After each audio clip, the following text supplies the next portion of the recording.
नमस्कार, बेलुका 7:30 बजेको नेपाल लाइभ समाचारमा स्वागत छ। म डिबी खड्का। सुरुमा प्रमुख समाचार शीर्षकहरू।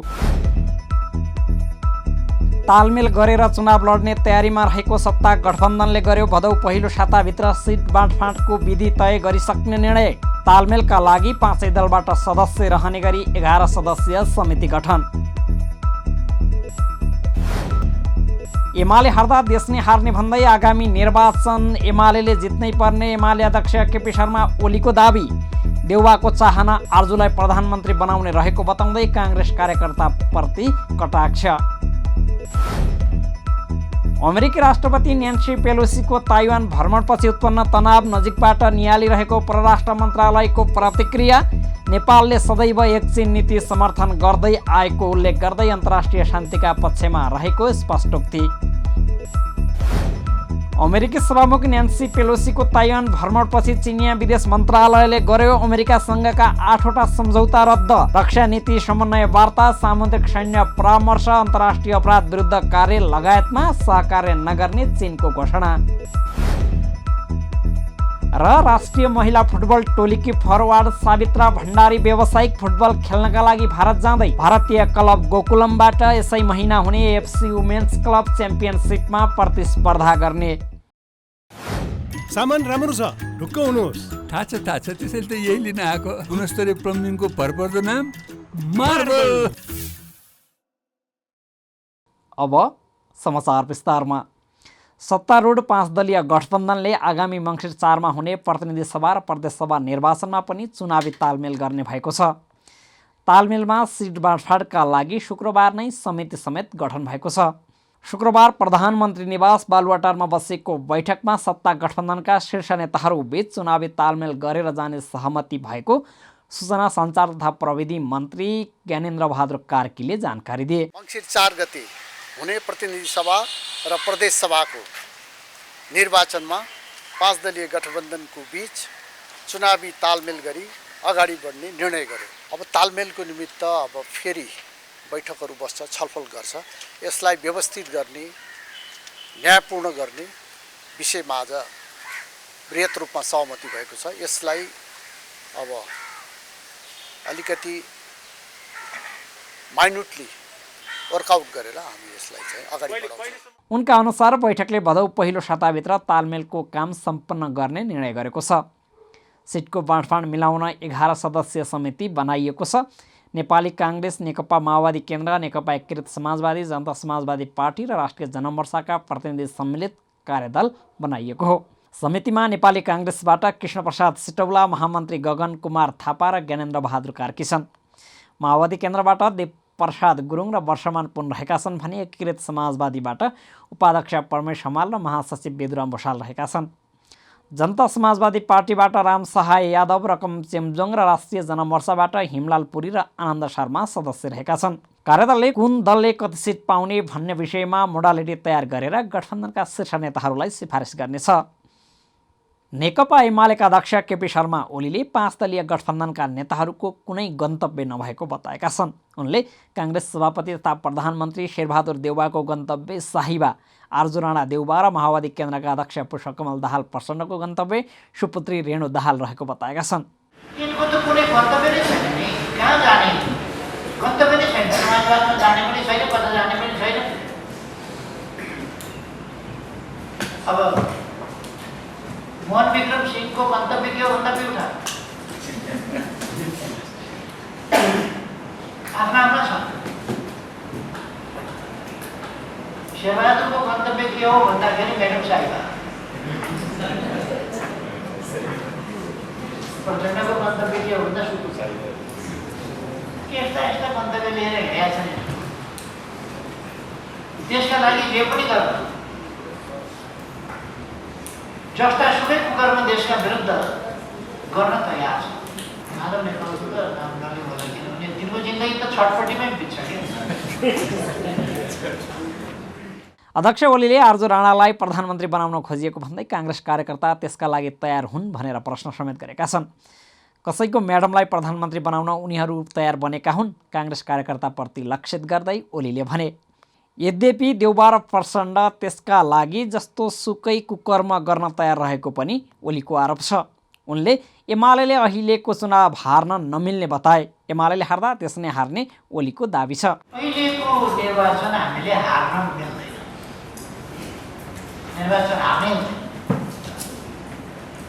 नेकपा एमालेका लागि त केही छैन, 5 वर्ष प्रतिपक्षमा बस्छ, प्रतिपक्षमा बसेर जनताको पक्षमा बोल्छ, आवाज उठाउँछ, देशको पक्षमा बोल्छ, आवाज उठाउँछ, राष्ट्रियताको पक्षमा, लोकतन्त्रको पक्षमा, स्वच्छताको पक्षमा, सुशासनको पक्षमा, विकासको पक्षमा बोल्छ, आवाज उठाइरहन्छ। त्यसमा काम गर्नलाई त कार्यक्षेत्र सिद्धिने पनि होइन के।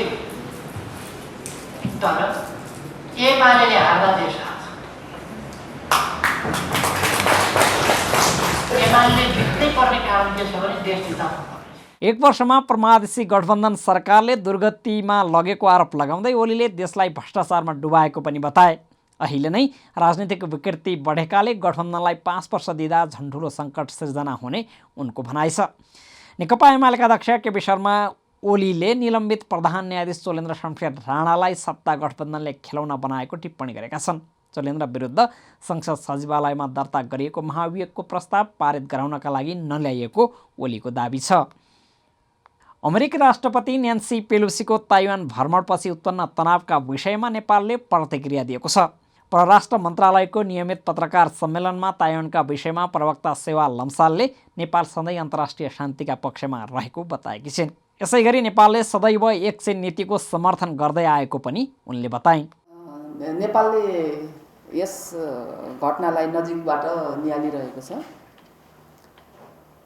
नेपाल सदैव एक चीन नीतिको समर्थन नेपालले सदैव एक चीन नीतिको समर्थन गर्दै आएको छ। दुवै मुलुकले एक अर्काको सार्वभौमसत्ता, भौगोलिक अखण्डता र राष्ट्रिय स्वाधीनताको सम्मान गर्दै आएका छन्। एक शान्तिप्रिय राष्ट्रको रूपमा नेपाल सदैव अन्तर्राष्ट्रिय शान्ति र स्थायित्वको पक्षमा रहेको कुरा यहाँलाई जानकारी गराउन चाहन्छु। परराष्ट्र मन्त्री नारायण खड्गाको चीन भ्रमणमा यस विवादबारे कुनै छलफल नहुने पनि उनले स्पष्ट पारेकी छिन्। उनले नेपालले अहिले यसलाई नजिकबाट निहालिरहेको मात्रै बताइन्। अमेरिकी प्रतिनिधि सभाका अध्यक्ष न्यान्सी पेलोसी ताइवानबाट बाहिरिएसँगै चीनले आसपासको क्षेत्रमा सैन्य अभियान सुरु गरेको छ। ताइवानले चीनका 27 जङ्गी विमान पहिला नै उसको भाइ क्षेत्रमा प्रवेश गरेको जनाएको छ। चीनको यो सैन्य अभ्यास विश्वको सबैभन्दा व्यस्त जलमार्गमा हुनेछ र यसमा लामो दूरीसम्म गोलाबारुद प्रहार हुनेछ।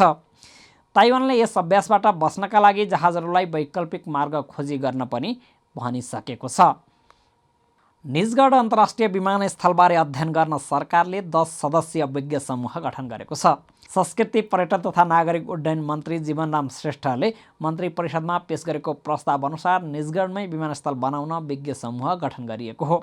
नेपाल नागरिक उड्डयन प्राधिकरणका पूर्व महानिर्देशक वीरेन्द्र बहादुर देउजाको संयोजकत्वमा गठित विज्ञ समूहमा पूर्व सचिव रामेश्वर खनाल, सूर्यराज आचार्यसहित वन तथा वातावरण विज्ञ, समाजशास्त्री लगायत प्रतिनिधि रहेका छन्। विज्ञ समूहलाई 30 दिनभित्र अध्ययन सकेर प्रतिवेदन बुझाउने समय दिएको छ। केही समय अगाडि मात्रै सर्वोच्च अदालतको पूर्ण इजलासबाट निजगढमा अन्तर्राष्ट्रिय विमानस्थल बनाउन अहिलेसम्म गरिएको सबै निर्णय बदर गर्दै विमानस्थल बनाउनै पर्ने भए विज्ञ समूहबाट अध्ययन गराएर मात्रै प्रक्रिया थालनी गर्न भनिएको थियो। नेपाल बैंकर्स सङ्घले तत्कालै ब्याजदर नबढाउने सहमति गरेको छ। सङ्घको शुक्रबार बसेको बैठकले अहिलेका लागि ब्याजदर यथावत राख्ने सहमति गरेको हो। साउन महिनामा ब्याजदर परिवर्तन गर्न मिल्ने भए पनि यो महिना बैङ्कहरूले ब्याजदर यथावत राख्ने सहमति भएको बैंकर सङ्घका अध्यक्ष अनिल उपाध्यायले जानकारी दिए। नेपाल राष्ट्र ब्याङ्कले नीतिगत दरहरू परिवर्तन गरेपछि ब्याजदर परिवर्तन गर्न सक्ने व्यवस्था गरिएको थियो। राष्ट्र बैङ्कले बैङ्क दरलाई 7%बाट बढाएर 8.5% बनाएको छ। यस्तै एकीकृत निर्देशिकामा संस्थागततर्फ मुद्दती निक्षेपको ब्याजदर व्यक्तिगत भन्दा 2% बिन्दुले कम हुनुपर्ने निर्देशन दिएको हो। अब अन्तर्राष्ट्रिय समाचार।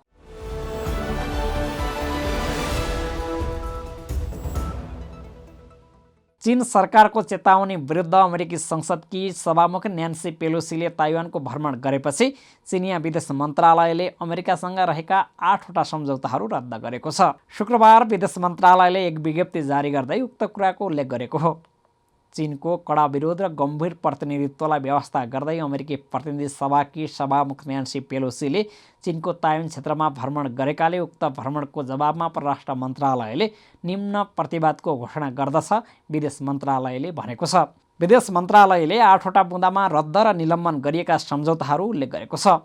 पहिलो, चीन र अमेरिका बीच हुने थिएटर कमान्डरहरूको छलफल रद्द गरिएको छ। दोस्रो, चीन र अमेरिका बीच हुने रक्षा नीति समन्वय वार्ता रद्द गरिएको छ। तेस्रो, चीन र अमेरिका बीच रहेको सामुद्रिक सैन्य परामर्श सम्झौता तथा बैठकहरू रद्द गरिएको छ। चौथो, चीन अमेरिकाले गर्दै आएको कानुनी आप्रवासीहरूको स्वदेश फिर्ता सहयोग कार्य निलम्बन गरिएको छ। पाँचौं, चीन अमेरिका बीच रहेको आपराधिक मामिला कानुनी सहायता सहयोग निलम्बन गरिएको छ। छैठौं, चीन र अमेरिका बीच रहेको अन्तर्राष्ट्रिय अपराध विरुद्धका सहकार्य निलम्बन गरिएको छ। सातौं, चीन र अमेरिका बीच रहेको दुर्व्यसन विरुद्धको सहकार्य निलम्बन गरिएको छ। र आठौं, चीन र अमेरिका बीच जलवायु परिवर्तनका बारेमा छलफल निलम्बन गरिएको छ। नेपाल लाइभ समाचारमा अब खेल समाचार।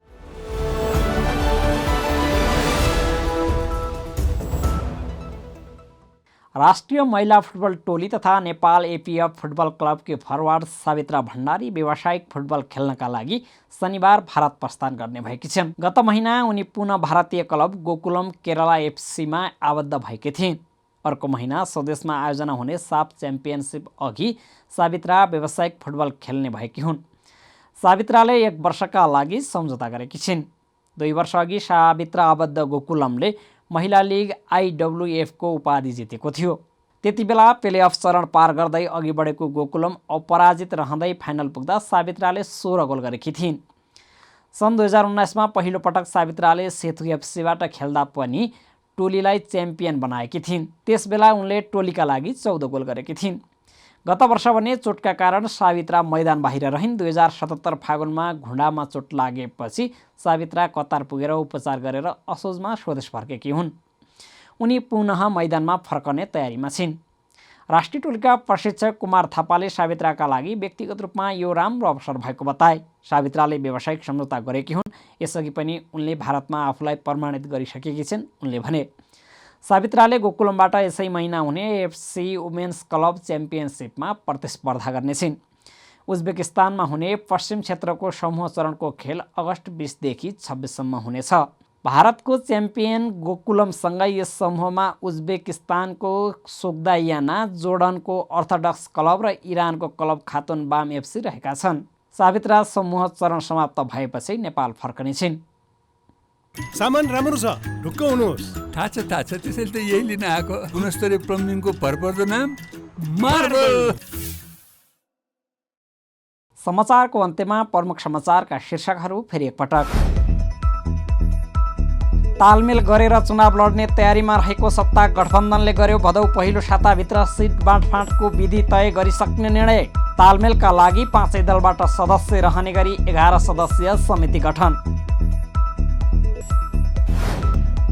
एमाले हार्दा देश नै हार्ने भन्दै आगामी निर्वाचन एमाले जित्नै पर्ने एमाले अध्यक्ष केपी शर्मा ओलीको दाबी। देउवाको चाहना आर्जुलाई प्रधानमन्त्री बनाउने रहेको बताउँदै काङ्ग्रेस कार्यकर्ताप्रति कटाक्ष। अमेरिकी राष्ट्रपति न्यान्सी पेलोसीको ताइवान भ्रमणपछि उत्पन्न तनाव नजिकबाट नियालिरहेको परराष्ट्र मन्त्रालयको प्रतिक्रिया। नेपालले सदैव एक चीन नीति समर्थन गर्दै आएको उल्लेख गर्दै अन्तर्राष्ट्रिय शान्तिका पक्षमा रहेको स्पष्टोक्ति। अमेरिकी सभामुख न्यान्सी पेलोसीको ताइवान भ्रमणपछि चिनिया विदेश मन्त्रालयले गर्यो अमेरिकासँगका 8वटा सम्झौता रद्द। रक्षा नीति समन्वय वार्ता, सामुद्रिक सैन्य परामर्श, अन्तर्राष्ट्रिय अपराध विरुद्ध कार्य लगायतमा सहकार्य नगर्ने चीनको घोषणा। र राष्ट्रिय महिला फुटबल टोलीकी फरवार्ड सावित्रा भण्डारी व्यावसायिक फुटबल खेल्नका लागि भारत जाँदै। भारतीय क्लब गोकुलमबाट यसै महिना हुने एफसी वुमेन्स क्लब च्याम्पियनसिपमा प्रतिस्पर्धा गर्ने।